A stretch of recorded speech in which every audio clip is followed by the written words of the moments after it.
saya tanya dulu, saya ngekos di Surabaya kan? Kameranya? Ya ini bukti dong. Ya. Saya ngekos di Surabaya, Gini, KTP saya dengerin ya. Ya, dengerin. Mas ini tidak bisa menunjukkan hasil swab negatif. Oke. Mas ini juga tidak bisa menunjukkan sertifikat vaksin. Oke. Nah, karena sesuai dengan peraturan pemerintah, ya, perintah Oke. dari Presiden dan dikuatkan dengan SK Gubernur Jawa Timur, maka yang tidak memiliki itu semua tidak diperkenan masuk Surabaya. Video seorang pemuda diminta putar balik petugas polisi saat akan masuk Surabaya via Bundaran Waru viral di media sosial. Pemuda yang kos di Surabaya itu diminta putar balik lantaran plat mobil luar kota dan tidak bisa menunjukkan hasil swab negatif. Video itu diunggah oleh akun TikTok @daevil pada Minggu, tanggal 4 Juli tahun 2021. Dalam video itu terlihat seorang pemuda yang sedang bersih tegang dengan petugas polisi penyekatan.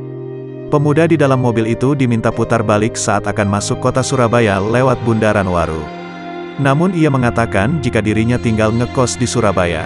Pemuda itu menunjukkan kunci kos dan malah mengajak petugas polisi untuk menuju kosnya.